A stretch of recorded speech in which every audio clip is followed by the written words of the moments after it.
buenas noches, bienvenidos a Opina Bogotá, el espacio para la opinión y el debate en el canal Capital. Un saludo a toda nuestra audiencia. Esta mañana, el rector de la Universidad Externado, Juan Carlos Henao, presentó oficialmente la que es considerada la más completa, la más detallada investigación sobre la corrupción en Colombia. 4 tomos que realizaron diferentes investigadores de la universidad, incluido el propio rector, en un evento al que asistió la vicepresidenta Marta Lucía Ramírez, el fiscal, el contralor, el procurador, todos tratando de dar respuesta a una pregunta que siempre ronda en las mentes de todos los colombianos. ¿Por qué vivimos en un país con una tendencia tan alta a los hechos corruptos, tanto en la esfera pública y privada? Del tema de la corrupción vamos a hablar esta noche aquí en Opina Bogotá.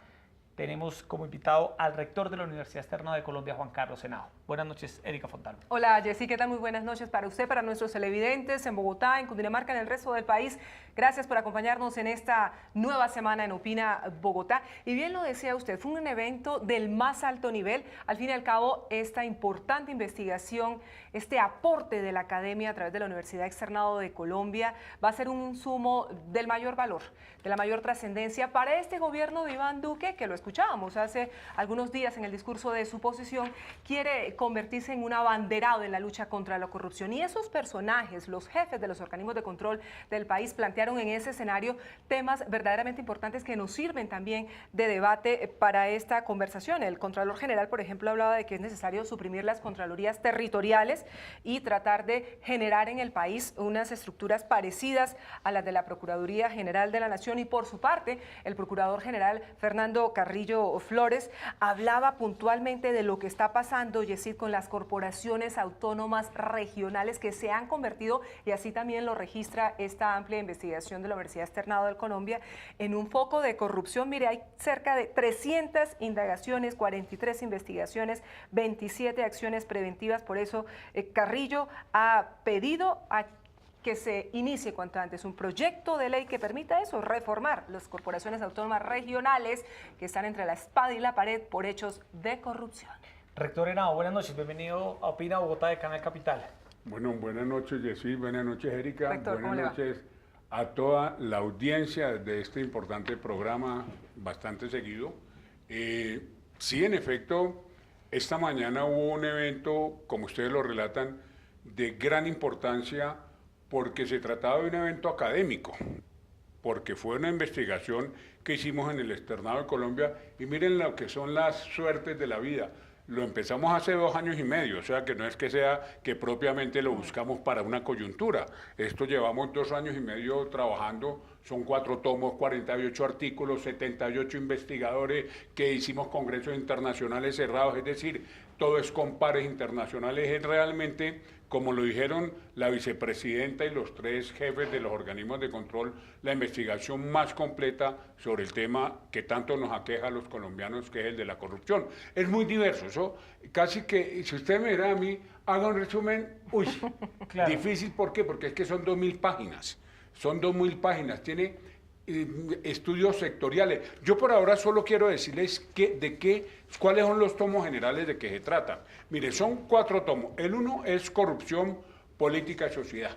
Un poco el estudio de las percepciones de la gente en la corrupción, un poco el papel de los medios de comunicación en la corrupción, y juega con algunas cifras que, si quieren, ahora las desarrollamos. Pero el segundo tomo es un tomo que es muy interesante, porque eso fue uno de los puntos que esta mañana se resaltó como un aporte de la obra, y es que la corrupción se habla en general, la corrupción, pero es que es distinta la corrupción en el acueducto que la corrupción en la energía.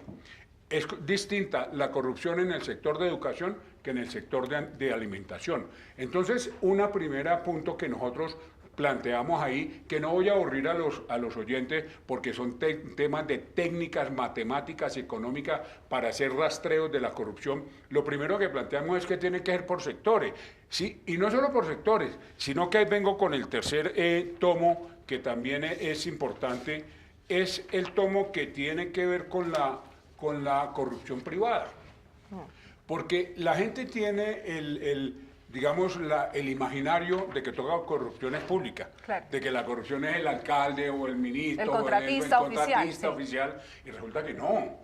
Resulta que los datos que logramos obtener sobre corrupción privada es impresionante. Los sobornos están a la orden del día en la forma como se compran las mercancías en las grandes empresas, están todo el tema de los carteles que lo hemos padecido aquí en Colombia. Entonces, ese tercer tomo es un tomo también muy importante porque hace un análisis específico al tema privado, el compliance, que se llama hoy en día, que es una forma de investigar mucho este tipo de temáticas, y además de eso, en el último tomo, que se llama Corrupción, Estado e Instrumento Jurídico, se hace todo un análisis del arsenal jurídico que ha sido numeroso en los últimos años y que tristemente, lo puedo decir con conocimiento de causa, no ha sido realmente eficiente para la lucha contra la corrupción. Entonces, en síntesis, son 4 tomos, es una investigación muy grande, casi que los medios de comunicación podrían apropiársela por pedazos, sí, por pedazos. Y para eso nosotros hicimos un resumen muy específico el día que ustedes quieran profundizar. Bueno, rector, así es, vamos tomo por tomo. En el tomo 1 hay unas cifras y hay unos datos preocupantes. Erika, Colombia entre el 1995 y 2016 no ha variado su posición en el índice de transparencia internacional. Siempre ha tenido una calificación entre 34 y 37, cuando 100 sería la calificación más alta de un país que no se percibe como corrupto. Colombia está entre 37 puntos según la evaluación del 2016 y en ese tomo, rector, se habla de que en el país pareciera ser que las medidas para combatir la corrupción no han dado resultado. ¿Por qué? Mire, yo creo que no han dado resultado porque falta, lo primero es que falta una conciencia ciudadana, una conciencia de la sociedad, una conciencia cultural donde se rechace vehementemente al corrupto. En muchas ocasiones y en muchos municipios, y si no se trata solamente de los municipios territoriales, sino también en sitios de alto turbeque, el corrupto es percibido como una persona exitosa, sí, como una persona que lo logró, como una persona que, entre comillas, coronó, ¿cierto? Y no hay un rechazo social a ese fenómeno, y ese es el primer punto que es catastrófico para el tratamiento de la corrupción. Mientras no haya conciencia ciudadana de lo antidemocrático, de lo dañado, de lo inmundo que es la corrupción, mientras no haya esa conciencia, es poco lo que se avanza. Entonces yo creo que, en primer lugar, hay un espíritu muy laxo. Ustedes ven muchas veces la gente se conversa, bueno, ¿y cómo te fue? Ajá, ¿y aquí cómo vamos? ¿Y aquí qué? Y eso, exactamente.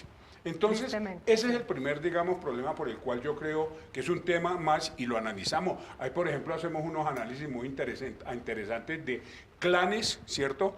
Familias y de cómo, por ejemplo, la mujer es mucho menos corrupta que el hombre. Es algo que llama la atención. Hicimos una encuesta, por ejemplo, a la Policía Nacional, ya quedó absolutamente evidente el punto. Entonces yo le diría, ¿por qué no han funcionado las políticas? Realmente, o sea, sí, esta mañana el fiscal daba unos buenos datos interesantes, estimulantes, pero porque algo sistémico usted no lo va a tratar con pedacitos, sino que tiene que hacer todo el sistema, buscar sectorizarlo, ¿cierto? Y así poder hacer un mapa completo de la corrupción. ¿Desde dónde podríamos encontrar ese quiebre, rector, de la cultura de la ilegalidad en Colombia con el tema del narcotráfico o en qué punto diría usted, de acuerdo con lo que han venido investigando en este primer capítulo de corrupción, de cultura, de sociedad, que el colombiano empezó a naturalizar esos escenarios de cómo voy yo ahí, mi hijo busque a ver su propio beneficio, no importa lo que pase con los demás, y sobre todo toda esa gente que quiere llegar al sector público para enriquecerse? Mire, esto obviamente casi que uno diría que es primero el huevo o la gallina y viene toda la discusión, porque además temas de corrupción, desde el Código de Hammurabi, ojo con esto, el Código de Hammurabi es el código más antiguo que hay normativo, tiene 4000 años mal contados. ¿Sí? Y desde allá se hablaban de corrupción de los jueces y de los declarantes y de los demandantes. Digamos que esto es un flagelo que acusa a toda la universidad. Mire, le doy este dato. De 168 países investigados por el Índice de Transparencia Internacional, ahí le puedo decir que que Colombia se ubicó en el puesto 83 y de esos 168, 2/3 partes de los países se rajaron. O sea, esto es un fenómeno global, es un fenómeno que es mundial, pero en lo que tiene que ver con Colombia, yo le diría que el punto de quiebre se origina, uno, en la familia. Pero lo que a mí más me preocupa es en la cultura misma, en la cultura de lo ilícito, en el respeto a esa cultura del ilícito que de pronto hasta tiene antecedentes en la cultura de la mafia, cuando la vimos en la época más fuerte, que eso era motivo de éxito, etcétera. Y ahí es donde lo primero es la educación. Mientras no se entiendan los principios democráticos de un país, cuando hablo de principios democráticos es la posibilidad de que el otro también esté bien, de que no solo yo esté bien, sino que todos estemos bien. Mientras eso no se entienda, yo creo que la lucha contra la corrupción va a ser nefasta. Entonces, ¿yo qué le diría? Ahí también los medios de comunicación tienen mucho que ver, que eso se analiza en este primer tomo. ¿Por qué tienen que ver? Porque los medios de comunicación, más que hacer ética, cívica, social, hacen es publicidad de escándalos. ¿Sí? El escándalo de Odebrecht, el escándalo de Toll, pero no hay un análisis sistémico de lo que está haciendo la corrupción. Si ustedes se dan cuenta, lo que no sea noticia, pues realmente no vale la pena. Y resulta que nosotros nos encontramos con un dato alarmante, es que la corrupción no solamente es la de cuello blanco, que también lo es, no hay la menor duda, pero es que la corrupción también es los 20.000 pesitos, los 30.000 pesos que se le dan al uno para que no diga tal cosa. El que se cuela en Transmilenio y no paga el pasaje. El que se cuela en Transmilenio, eso es un acto corrupto. Claro. Entonces, es un problema de cívica que hay que atacarlo por todos los frentes. ¿Y qué les digo yo? Esta investigación lo que está haciendo es dando una alerta a la sociedad colombiana desde la academia, con una ventaja. No solamente porque el Externado de Colombia es una universidad librepensadora, crítica, etcétera, sino porque la academia realmente es el primer poder de la sociedad. No porque decida, nosotros no decidimos nada, pero damos los elementos libres, críticos, analíticos para que se tomen decisiones. Y por eso fue tan emocionante esta mañana el foro que hubo. El foro, rector, mire, otro de los datos que está, este dato está en el tomo 2, Erika, señala que la corrupción representa el 1,6% del Producto Interno Bruto. Al año son casi 9 billones de pesos que se pierden por la corrupción, según unas cifras que retoma el estudio y que son de la Procuraduría. Pero, rector, ahora hablando un poco de este cambio de la cultura, el cambio en la educación que usted señala, hemos visto, y usted más que nadie conoce de este tema, cómo la justicia en los últimos años en Colombia pues ha estado permeada por la corrupción. Y si, como dice la famosa frase, Erika, si la sal se corrompe, pues ¿qué podemos esperar de los ciudadanos comunes y corrientes? ¿Qué hacer frente a este fenómeno global de la corrupción, pero también con una justicia en Colombia totalmente politizada, en medio del desprestigio, las cortes en toda clase de escándalos, rector? Mire, cuando uno es educador no puede ser pesimista. Yo creo que eso lo tengo absolutamente claro, porque usted no le puede decir a un joven de 16 años, aquí todo está corrupto, aquí esto se acabó, porque entonces, ¿para qué estudio? O sea, ¿para qué estudio si yo sé que si estudio tal cosa se va a manejar por debajo de la mesa? Entonces, lo primero es que hay que reivindicar principios tan claros como la perfectibilidad del ser humano. O sea, claro que estamos mal, claro que hay corrupción, que el cambio climático, que todo lo que ustedes quieran, pero esa juventud tiene que entender que esos principios pueden ser viables en una sociedad. Es decir, no es que yo quiera decir que la corrupción se acaba en cualquier parte del mundo, pero hay países que no tienen prácticamente nada de corrupción. Entonces, tenemos modelos, tenemos ejemplos a seguir. Ustedes los países nórdicos. ¿Pero por qué allá no hay corrupción? Porque entre otras hay un respeto al otro. Porque mire que cuando usted hace un acto corrupto, lo que está irrespetando a todos los demás. ¿Sí? Es un irrespeto con todos los demás seres humanos. Entonces, en ese sentido, pienso que lo más importante es educar, pero también que los medios cumplan un papel, pero contundente, vehemente, sobre la corrupción, no en el escándalo solamente, permanente en términos de educación, permanente en términos de ilustrar investigaciones como esta, a estudiar la corrupción en sectores, ¿cierto? Y además de eso, yo creo que también los políticos tienen mucho que hacer. Yo no creo que todo político sea corrupto, ni más faltaba, como no todos los colombianos son corruptos, ni más faltaba, pero los que no son corruptos tienen más que nadie un deber de ser vehementes. Aquí falta vehemencia con ese discurso. Nos hemos acostumbrado a ser laxos, a mirar para un lado, a mirar para el otro, pero no decir de frente, mire, esta persona está haciendo tal acto, y ahí es donde yo creo que falta una respuesta más radical. Y las Cortes, rector, la Corte Constitucional en escándalo, la Corte Suprema en escándalo, que son los tribunales, Erika, llamados a hacer valer las leyes. Y a ser ejemplo. Y a ser ejemplo, rector. Eso es lo peor, usted lo decía, cuando la sal se corrompe, apague y vámonos. Porque es que yo no quiero justificar ni la corrupción en el Ejecutivo ni en el Legislativo. Ninguna corrupción es buena, ni la de $1 ni la de 1.000 millones de pesos. Pero lo que yo quiero decir es que la peor corrupción al interior del Estado es la de la justicia. ¿Por qué la de la justicia? Porque es que, hombre, cuando hay pelotera, uno se va para la justicia creyendo que ahí le solucionan la pelotera. Pero si ese lugar donde le solucionan a uno la pelotera está corrupto y sabe que es que el vecino se compró al juez, ¿cierto? Pues ahí sí realmente apague y vámonos. Entonces hay que hacer, ya se están estudiando puntos de reformas a la justicia, pero yo le insisto, el tema no es solamente normativo. Mire qué normas hemos tenido desde hace muchos años. Y la eficiencia de esa norma es una de las constantes de los 4 tomos de la investigación, han sido prácticamente nulas, muy poquita eficiencia en la lucha contra la corrupción. Y sobre todo no cambian esos modelos o esos imaginarios, rector, frente al tema de la corrupción, ni siquiera cuando hay sanciones ejemplarizantes. En los sectores de salud, en los sectores de educación, y aquí hay una reflexión que nos debería convocar a todos, los colombianos rechazamos las conductas poco éticas. Nadie quiere tener al lado un corrupto o vivir en un entorno corrupto, pero llegamos a ser corruptos cuando se trata de obtener resultados. Volvemos a lo mismo, el fin justifica a los medios. ¿Qué hacer entonces más allá de la educación? ¿Cómo volver a que la familia sea ese paradigma donde la honestidad, la probidad sean los patrones a seguir? Para eso creo que es un problema donde todas las fuerzas sociales se tienen que unir, porque uno no puede ir solamente la familia, pero es que la familia está dentro de una sociedad, ¿cierto? Y esa sociedad está dentro de un país. Entonces, creo que es lo que se dice acá, entre otras, no solamente es el estudio más grande de corrupción, sino que es interdisciplinario.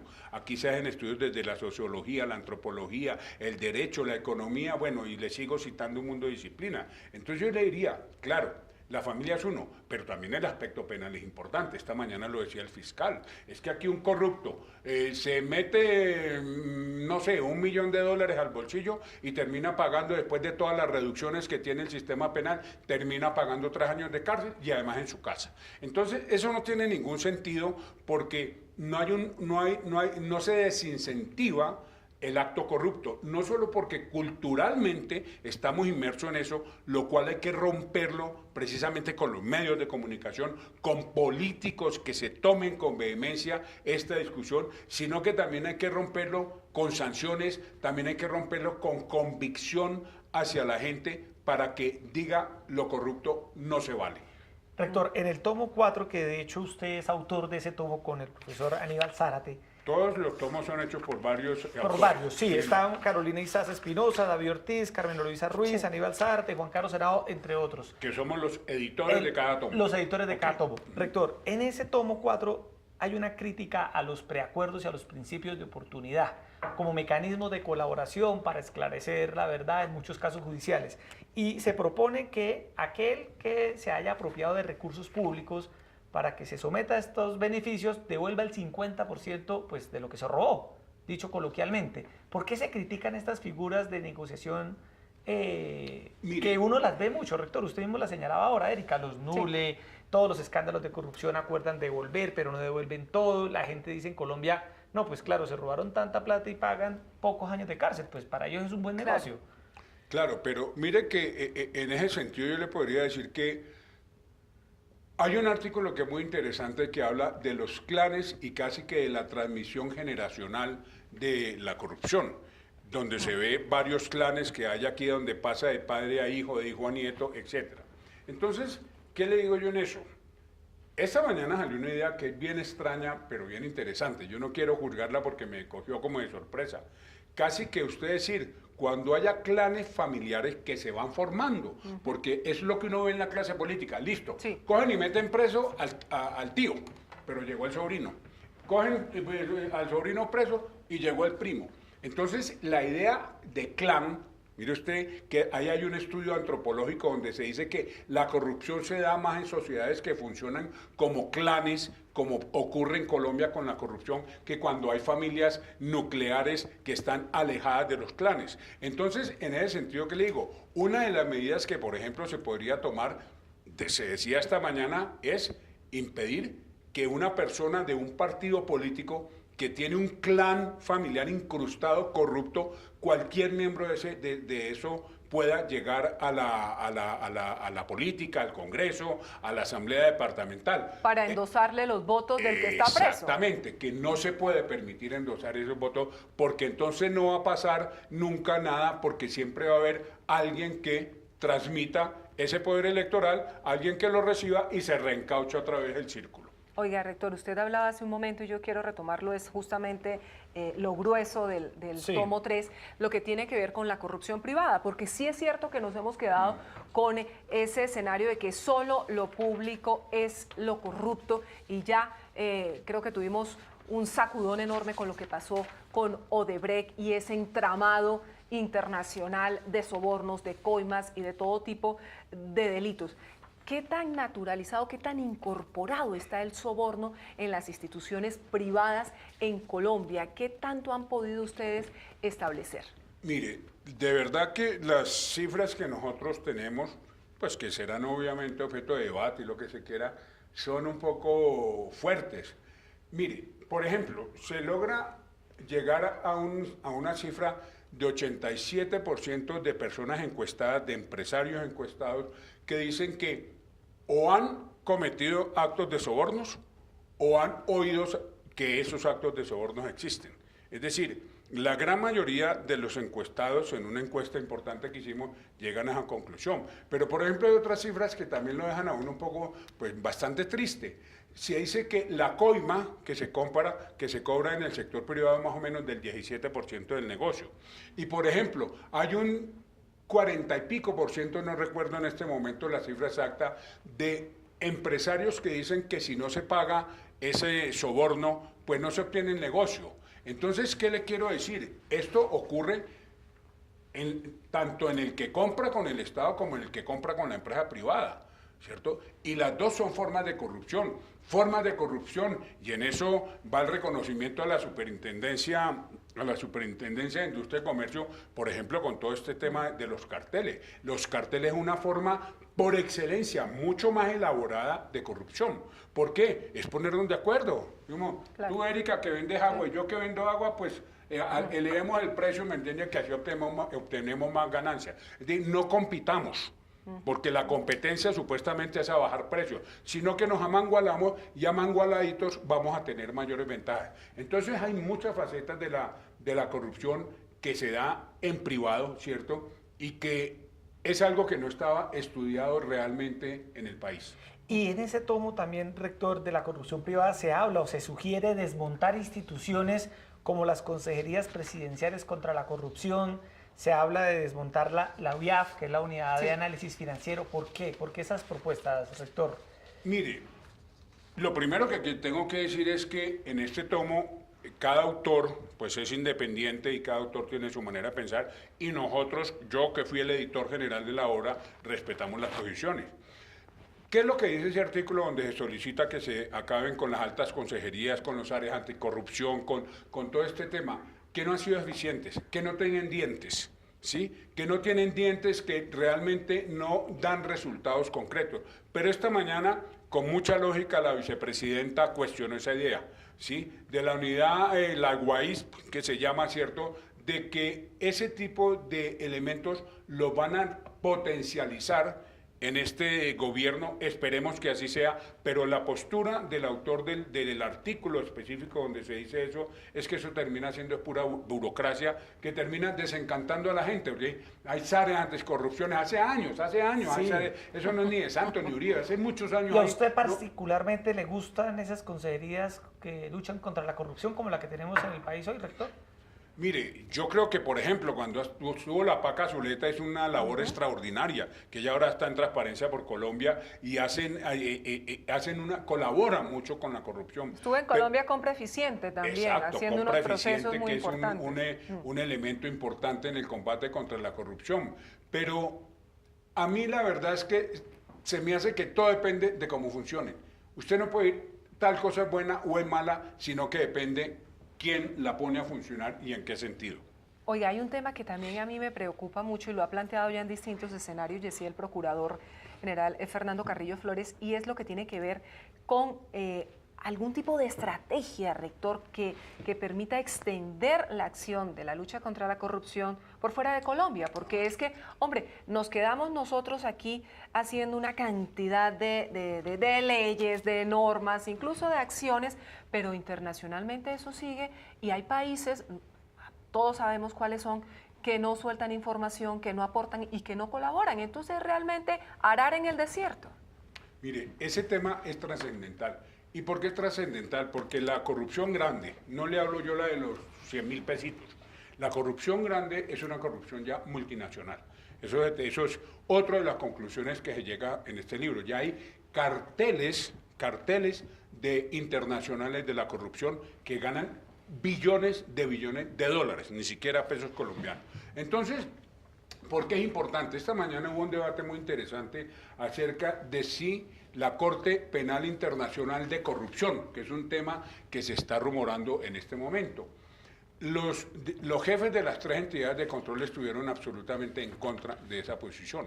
Empezando porque se terminan por reproducir las desigualdades, entre comillas, norte-sur, ¿sí? Sí. Es decir, los corruptos son los del tercer mundo, entre comillas, ¿cierto? Y los otros que son los elegantes, ellos no.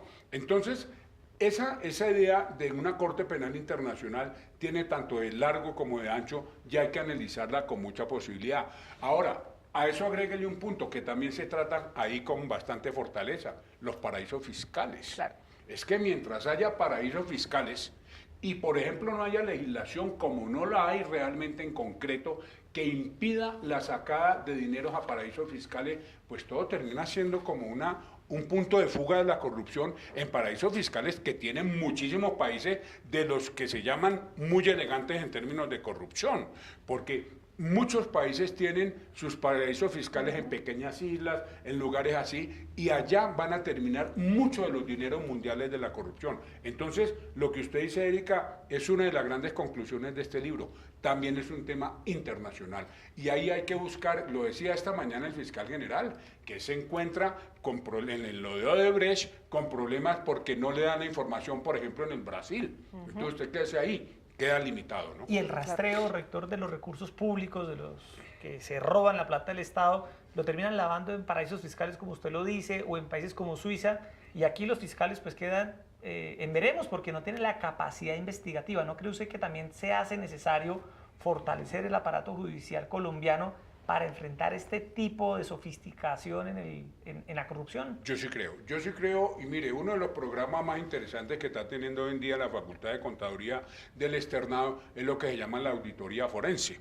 Alguna vez le oí decir al decano un comentario que a mí me dio fue risa y tenía toda la razón. Ustedes los abogados creen que todo es con penas y con delitos y que todo es metiendo a la gente en la cárcel. La forma de combatir la corrupción está en la auditoría forense.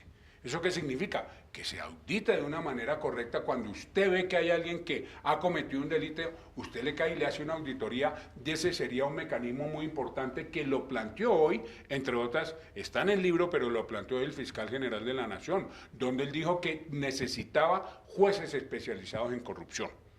Específicamente jueces que fallen porque no los hay. O sea, la fiscalía sí tiene gente especializada en corrupción, pero no lo tiene la justicia.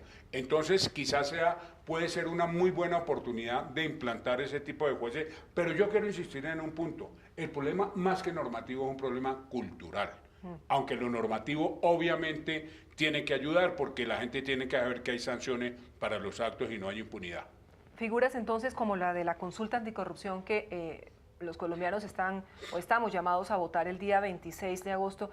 ¿Qué valor le da usted, rector, frente a una situación que aquí lo hemos comentado en reiteradas ocasiones, Yesid, es compleja porque es que se demanda una votación muy importante de 12 millones de ciudadanos para que le den validez a esta consulta? Y lo que allí se plantea va un poco más o menos en la línea de los proyectos de ley que acaban de ser presentados por la ministra del Interior, Nancy Patricia Gutiérrez, a nombre de este nuevo gobierno. ¿Cree que ese tipo de iniciativas ayuda? Mire, Erika, yo le voy a decir una cosa y espero que la audiencia me entienda la respuesta. Yo conozco a Claudia López muchísimo, aún más orgullosamente externadista, pero yo no quiero tomar partido por eso. ¿Por qué? Porque es que nosotros yo no me quiero meter en la coyuntura política. Lo que está planteando la Universidad Externado de Colombia es un estudio que lleva 2 años y medio haciendo sobre todos los temas de corrupción, y ponerme en este momento yo a utilizar eso en la coyuntura política creo que no es mi deber como investigador y como académico. Allá verán los actores políticos cómo van resolviendo esto. Lo que sí tengo la certeza absoluta es que estos 4 tomos van a ser de una gran utilidad para ese debate. Rector, usted luego de editar esta obra, ¿cómo describe la corrupción? Porque el libro trae descripciones de la corrupción para el Banco Mundial, para diferentes organismos multilaterales. Usted luego de revisar este libro, esta investigación tan exhaustiva, ¿cómo describiría la corrupción? Mire, ahí hay una discusión teórica y hay 2 artículos de teoría sobre el concepto de corrupción, porque básicamente se dice que es un abuso de una posición pública para obtener beneficios personales. Esa es, digamos, la definición general. Abuso de posición pública para obtener beneficios personales. Yo creo que los oyentes oyen lo que estoy diciendo acá.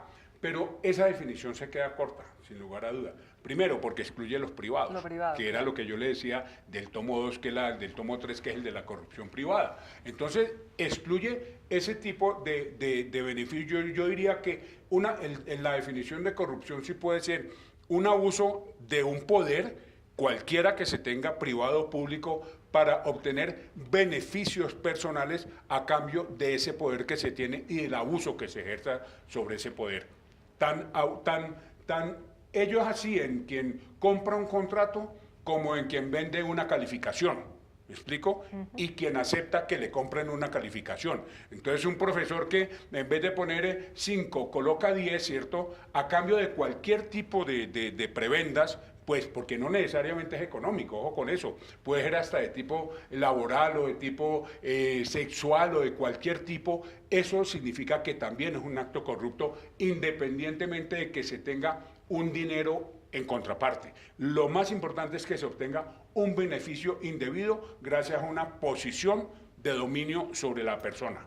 Está el tema del control social del que ya hemos hablado. Los colombianos no ejercemos control social, preferimos mirar hacia un lado, hacia otro, hacernos los pendejos, como se dice coloquialmente, porque seguramente tenemos una serie de intereses ahí y esa cultura con la que nos hemos venido levantando. Pero también hay otro tema que es, viéndolo del otro lado, rector, la rendición de cuentas. Reclamamos que nuestras autoridades públicas, pues los privados no tendrían por qué hacerlo, pero que las autoridades oficiales de las entidades territoriales, del nivel nacional, hagan rendición de cuentas, y eso tampoco pasa. Y evidentemente eso va configurando un escenario para que se den esos espacios para la corrupción. Nadie pregunta y a nadie le interesa, que es lo más terrible. Erika, es otro de los temas. Todos los temas están tocados en el libro, pero otro de los temas es que no solamente eso no pasa y casi que los informes se han vuelto una formalidad, se vota. ¿cierto? Sí. Vea, la entidad tal va a hacer informe el miércoles, ¿sí? Y eso ya está todo perfectamente planificado, no hay un debate democrático, no hay una transparencia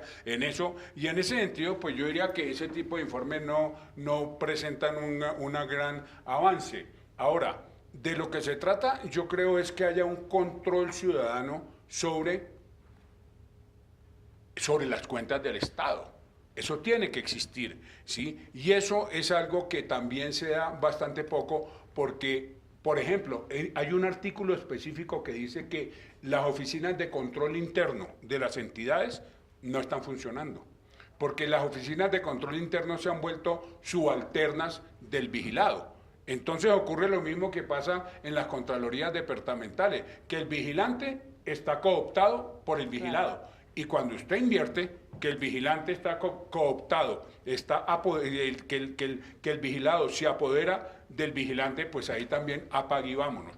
Y eso está pasando mucho con las oficinas de control interno de las entidades públicas. Sí, rector, decía usted que en Colombia hay como una especie de sobreabundancia legislativa, normas para combatir la corrupción, pero el país sigue, Erika, año tras año envueltos en toda clase de escándalos y pareciera ser un problema que no tiene solución. Después de esta investigación, rector, ¿qué queda por hacer? ¿Qué hay que hacer? También el libro destaca uno de los tomos que esta indignación que usted señala, Erika, que hay un momento en Colombia donde la gente en las redes sociales, eso ayuda, eso contribuye a hacer control social, pero ¿qué más queda por hacer? ¿Cómo ponemos en orden la casa? Porque al fin y al cabo este es un tema bastante complejo, transversal a todo lo que pasa en el país en este momento, lo pequeño y lo grande. Mire, obviamente que no hay una fórmula, pues si la hubiera, desde hace 4.000 años no habría corrupción. Había escrito usted mismo, rector, los 4 tomos de la solución. Sí, pero no, ya hay muchos puntos concretos que se sugieren. Pero mire, yo casi que recapitularía. Son varios factores. Para mí el más importante es la insistencia del discurso social que se transmite a través de los medios, a través de la clase política, a través de la familia, la transmisión del discurso social de que los atajos éticos no se valen, ¿sí? Es que cuando uno comete un acto de corrupción, supongo, uno no puede mirar a los ojos, tranquilo. Lo coge la muerte angustiado. Entonces, eso es lo que yo creo que es lo primero que uno tiene que buscar, que la corrupción sea algo que dé vergüenza. ¿Cómo yo voy a hacer eso? Que dé vergüenza, que no se ufane la gente con un acto de corrupción. Es lo primero. Entonces yo le diría que, pero allí, listo, usted me dice, no, pues, gran descubrimiento, está descubriendo que el agua moja. Yo le diría, ese tema es fundamental, porque más que un problema punitivo, que también lo es un tema de conciencia. Entonces, piensen ustedes la función que tienen los medios de comunicación para hacer frente a esta idea. Piensen ustedes lo que tienen que hacer las secretarías de educación de todos los municipios. Piensen ustedes lo que tienen que hacer los profesores. Entonces, es un primer nivel que yo creo que es muy importante. Hay un segundo nivel que sí es un nivel punitivo, investigativo. Y eso ahí tenemos un mundo de juegos de probabilidades y de matemáticas financieras, de análisis económico del derecho insertos en el libro, donde dan ya técnicas de investigación para la corrupción, aún más por sectores y por regiones. Es que mire, es distinto la corrupción que por temperamentos culturales se plantean de manera diferente en Nariño que, por no ejemplo, sé, ¿tiene enfoque territorial la corrupción? Claro, ¿Cómo? claro. ¿Qué pasa en la costa frente a lo que pasa Le en voy a decir Nariño? un ejemplo que concluimos. Digamos su ahí. región, ¿qué pasa en Atlántico? Por eso he dicho, ¿qué ¿Y pasa qué en la pasa costa en mi Caribe? tierra, que es Santander? Mire, le voy a decir, por ejemplo, en la parte de la costa, ya hay unos artículos interesantes sobre eso, por lo que la gente es más abierta, es más extrovertida, habla más, ¿cierto? El testimonio y la ubicación social de la corrupción es mucho más fácil de detectar que en lugares donde hay culturas que son, por ejemplo, no sé, Nariño, Boyacá, que son culturas más cerradas y no son tan extrovertidas. Entonces, mire que este detalle que yo le estoy diciendo aparentemente es muy bobo, pero es que usted no puede investigar de la misma manera a un corrupto o la corrupción en el Atlántico o en La Guajira que lo que puede ser en Nariño o en Boyacá, porque la forma de actuar de la gente es distinta. Le cuesta más detectarlo. Exactamente. Entonces ahí es donde yo creo que ha habido un error conceptual de base. La corrupción es una, y está en todo Colombia. Eso es mentira. Eso es mentira. La corrupción no es una. La corrupción se expresa de maneras distintas, no solo en sectores.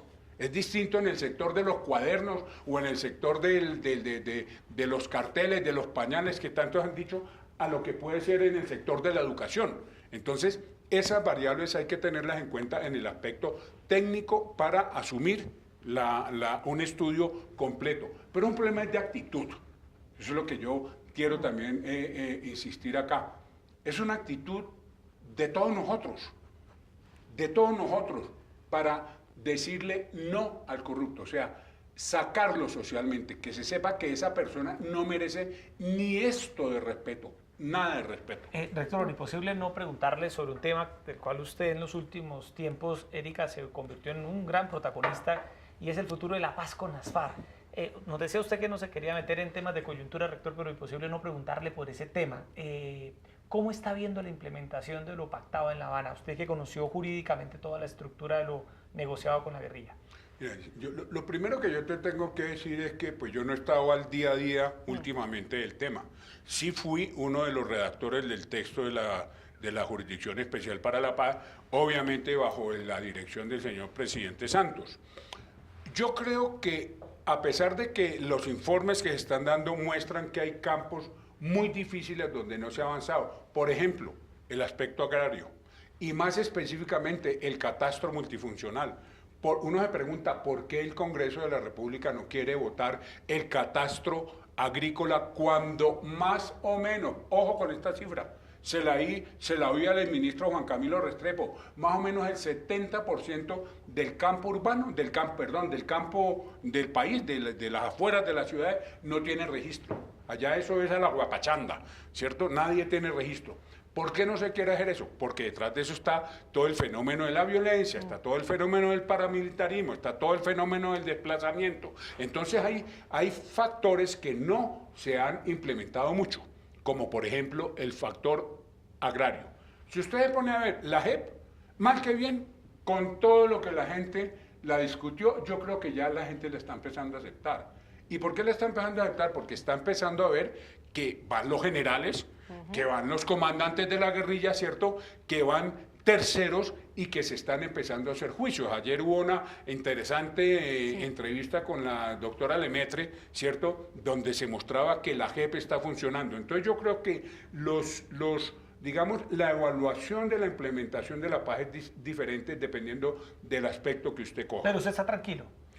No, tranquilo no, porque uno ve ataques. Por ejemplo, esto que sacó el Congreso, ya sí le hablo del punto concreto de buscar desarticular la JEP cambiándole la sala para los militares, es que eso no tiene ningún sentido. Primero es inconstitucional, o sea, si la Corte Constitucional llegara a aceptar eso, por favor, ¿entiende? No solamente porque es inconstitucional, sino porque es que es provocador, ¿sí? ¿Para qué? Uno dice, ¿para qué? Si ya todos estaban tranquilos, ya los militares se están sometiendo. Es que no es cualquier soldado, son generales los que están yendo en este momento a la JEP y lo están haciendo tranquilamente. Entonces, yo diría, en ese tema, en ese aspecto, pasemos la paz. Eso ya es irreversible y está dando muchos dividendos de todas maneras, a pesar de que los huecos que dejó la presencia de la guerrilla. Es que la guerrilla dominaba gran parte del territorio colombiano,